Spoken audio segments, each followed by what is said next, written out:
Estamos de volta, 18 horas, 2 minutos. Nós falamos ao vivo aqui do canal 48, TV aberta, direto dos estúdios da Ubra TV para todo o estado. Canal 48, TV aberta, 21 da NET, Facebook ou pelo YouTube. E sobre as eleições, né, sobre esse assunto eleições, nós vamos conversar agora com o especialista em direito eleitoral, Ângelo Castilhos. Boa noite, Ângelo.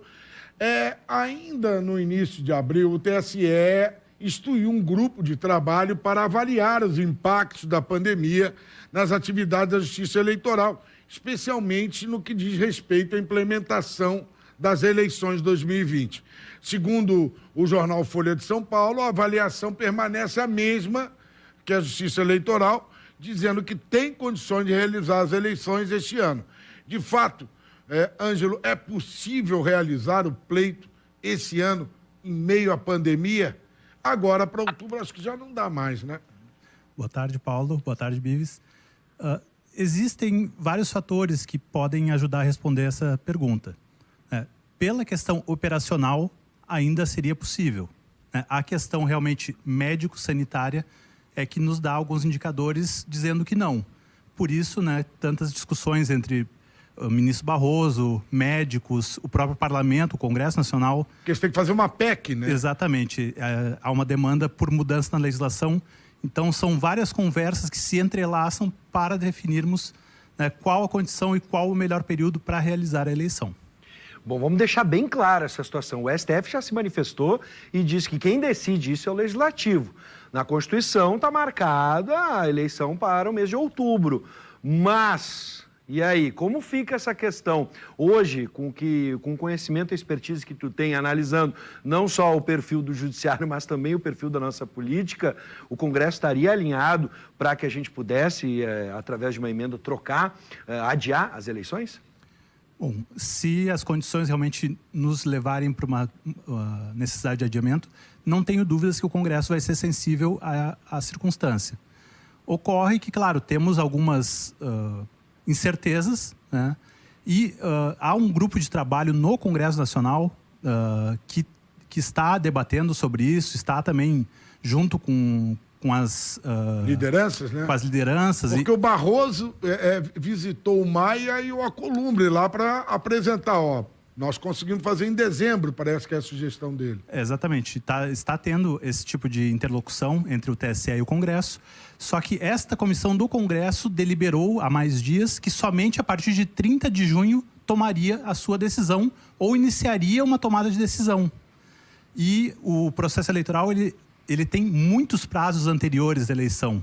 Não se trata somente do dia 4 de outubro, ou dia 15 de novembro, ou dia 6 de dezembro. Não se trata só disso, né? Existem muitos prazos que vêm antes no processo eleitoral e que estão pendentes. O legislador também vai ter que cuidar disso, além da questão da PEC, da data da eleição. Bom, a gente viu também na matéria a manifestação de que a possibilidade de unificação das eleições municipais junto com as eleições, por exemplo, para a presidência da República em 2022, seriam praticamente impossíveis. Isso é possível dentro da nossa estrutura hoje, pensando no que tu conhece sobre a nossa justiça eleitoral e todo o processo. Seria possível acumular tantas eleições? Bom, não posso dizer que é impossível, porque o legislador tem poderes para fazer uma reforma que possa levar a esse tipo de procedimento, a uma unificação das eleições.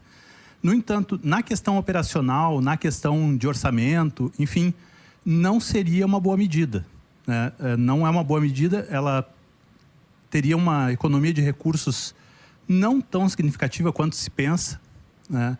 E se nós formos cogitar essa unificação, a gente tem uma eleição com mais ou menos 600 mil candidatos, que é a eleição municipal, né? A gente até pensa, né? Não, que a eleição com mais candidatos deve ser a nacional, não é. A municipal tem cerca de 600 mil candidatos. Já vi projeções de 750 mil candidatos. Não sei se realmente vamos chegar a isso. E a eleição geral, que nós chamamos as eleições estaduais, presidenciais, enfim, tem cerca de 60 mil candidatos. Então, todos eles demandam questões operacionais da justiça eleitoral, no contato com os partidos, no contato com os eleitores, que não se limita à questão das urnas, por exemplo. As urnas são a logística das urnas não muda, é só o eleitor ir lá, votar. Não é assim. Então, por exemplo, nós tivemos problemas de filas na última eleição geral, porque eram muitos candidatos, né, a serem votados, e teve uma questão também com a biometria que comprometeu um pouco. Mas, no caso de uma unificação, nós teríamos 7 ou 8 candidatos para serem votados. E aí nós teríamos um tempo de votação muito elevado. 2 dias, no mínimo, para poder... Muito elevado.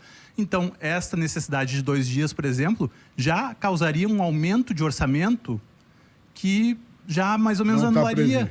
E a questão do fundo partidário, que é muito importante, na verdade, do fundo eleitoral que se fala mais, né? Porque lembremos que existem os dois. Existe o fundo partidário, que é mais ou menos R$1 bilhão todos os anos para os partidos políticos, e existe o fundo eleitoral, que a cada 2 anos, recursos para as campanhas. Então, este fundo eleitoral de 2020, hoje previsto em R$2 bilhões. Né? Se diz, se a gente não fizer eleição em 2020, em 2022, né, somente, haverá uma economia de recursos. Muito difícil. O mais provável é que esses 2 bilhões não sejam gastos hoje e sejam gastos acumuladamente em 2022. Então, se lá em 2022 fossem 3 bilhões, não serão mais, vão ser 3 mais 2. Sim. Fatalmente é isso que acontecerá. Nós estamos vivendo aqui no Rio Grande do Sul, Ângelo, um momento diferente. Nós atualizamos agora, né, Bis? Eu acho que a gente deve estar aí perto dos 300 óbitos no estado. Nós estamos olhando São Paulo, Rio de Janeiro, Amazonas, Pernambuco, Ceará, Belém do Pará, lá o Pará está numa loucura. Seria um ato irresponsável pelos números que se apresentam da saúde no país, fazer as eleições agora, em outubro, né? Eu acho que no mínimo dezembro, né, Ângelo? Pela tua expertise, eu acho que esse é um caminho sem volta, né? Olha, os fatos estão nos indicando que é um caminho sem volta, né? Claro, quem vai decidir isso é o Congresso Nacional, e então nós precisamos aguardar que o legislador diga, né, que mudou a data, para que o TSE possa, então, mudar o cronograma da logística das eleições, todo o funcionamento dos servidores, da convocação de mesários, dos locais de votação que precisam ser inspecionados. Existem muitas diligências, como a gente chama, sim, a serem realizadas, que estão basicamente paradas desde março. Que começariam em julho, né? Começariam já agora, no 1º de julho, essas visitas em locais, enfim, para poder chegar em outubro e estar tudo preparado, que agora não vai acontecer. Na normalidade, essas visitas começariam em março. Em março, olha, então piorou ainda, né? Então, com certeza, vai para dezembro. Olha, as 2 datas que são muito cogitadas são 15 de novembro e 6 de dezembro. Né? E isso está nas mãos do Parlamento, Congresso Nacional, e parece que a data de 6 de dezembro é mais consensual no Congresso. 6 de dezembro, o primeiro turno, e 2 semanas depois do segundo turno. Exatamente. Ângelo, agora uma questão muito importante. Aqueles que perderam direitos políticos por um determinado tempo ou que estão impossibilitados de concorrer, caso as eleições sejam adiadas, como é que fica essa questão? Eles podem concorrer se, questão de meses, eles estiverem habilitados? Essa é uma segunda questão, dentre muitas, que o ideal seria que o Congresso Nacional deliberasse.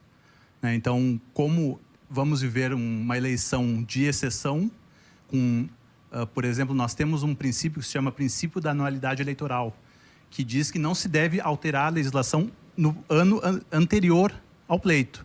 Então, 4 de outubro, seria até 3 de outubro as modificações, enfim. E nisso se congelaria a legislação. Para esse ano, muita coisa não vai ser possível manter a anualidade. Enfim, a situação fática leva a uma quebra, né, da observação desse princípio. E uma das questões que fica realmente é essa questão, quem está inelegível, né, postergando a eleição, podemos dizer que ele está elegível porque o prazo passou? Ou dizemos que não, que pela anualidade eleitoral ele segue inelegível porque o regime a ser observado, o regime jurídico, teria que ser aquele vigente em outubro do ano passado. Por mais que se mude a legislação, essa dúvida realmente só vai ser sanada no momento que o Congresso Nacional der as regras. Se ele não der as regras, o TSE vai fazer uma interpretação das regras existentes, do conjunto das normas existentes, e dizer vai ser assim ou não vai ser assim. Que confusão, hein, meu amigo? Mas a pandemia, eu fico preocupado, principalmente com aquilo que você falou. Nas últimas eleições, nós tivemos filas quilométricas, fazer volta em algumas cidades do país. E agora, você muito bem colocou, você deve ter aí 700 mil candidatos. Isso para transmitir Covid, ele votou, pegou Covid. Votou, confirmou Covid-19. Votou, imagina um dedo, advogado, higiene, lá botar o dedinho... Protocolo, imagina o protocolo que o TSE vai ter que ter, ou o TRE aqui no caso, vai ter que desenvolver com mesários e pessoas. Acredito que a convocação possa ser maior de mesários, na medida em que a gente tem que ter mais gente ali para higienizar. Por exemplo, o que o Bogado acabou de falar. A máquina vai ficar com o dedinho ali, imagina. Exatamente. É botar o dedo, confirma, não o voto, confirma Covid-19, é isso? Mais a troca de documentos, porque a gente precisa apresentar um documento, por exemplo, com foto. Sim, então existem algumas possibilidades que estão sendo estudadas, né? Uma seria de isentar os eleitores da identificação biométrica, isentar, né, de colocar o dedo, né, no identificador biométrico. Brasil isso complica, hein, Ângelo? Só que aí isso implicaria a apresentação de documento com manuseio pelo mesário do documento. Então, é uma troca 6 por meia dúzia, mais ou menos. E temos uma questão que o equipamento, a urna eletrônica, segundo o que se divulgou no TSE, não comportaria ser higienizada com álcool gel. Então, o eleitor, logo depois de votar, higienizaria a mão com álcool gel, mas só depois de votar.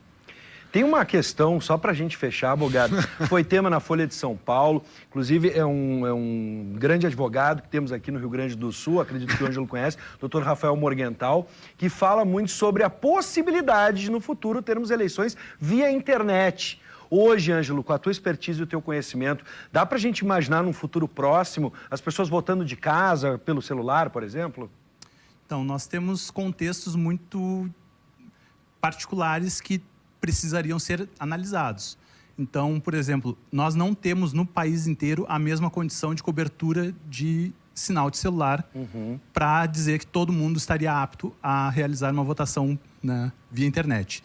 Segundo, nós não temos uma população 100% digital, digamos assim, né, com telefones, porque apesar de o país ter um número maior de telefones celulares que de população, muitas pessoas têm mais de um número, ou mais de um aparelho, e outras não têm. Também teríamos a questão da confiabilidade da votação. Então, por exemplo, no leste europeu, se usa uma votação pela internet em que o eleitor, durante 5 dias, pode votar pelo seu smartphone. E durante esses 5 dias ele tem toda a liberdade de votar, aí daqui a pouco ele vota de novo, como sobrescreve o voto anterior e vota de novo. Isso inibe a questão da compra de votos, da pressão, né, daqui a pouco de uma coação sobre o eleitor. E lá é pela íris, né? Não, essa temática da íris em alguns lugares se usa, mas aí realmente se comparece ao local de votação e se usa a identificação. Essa votação pelo celular, eu confesso para vocês que, como ela é operacionalizada no dia a dia, eu não tenho esses detalhes. Mas é o futuro. Daqui a pouco nós vamos evoluir para alguma coisa, né, dar o passo adiante em relação à urna eletrônica, mas ainda não se sabe se vai ser esse passo tão largo do celular, por exemplo. Ângelo, eu acho que nós vamos ainda discutir, eu acho que ele vai voltar aqui para nos dar mais orientação. Ângelo Castilhos, advogado especialista em direito eleitoral, muito obrigado por estar aqui. Ainda está tudo confuso, né? As decisões precisam ser tomadas e aí já lhe faço convite, assim que o Congresso alterar ou não, que você retorne aqui para esclarecer para todos que estão nos assistindo como é que vai funcionar as eleições. Meu muito obrigado por estar aqui. Boa noite para você, amigo. Boa noite, eu agradeço e fico à disposição de vocês com certeza.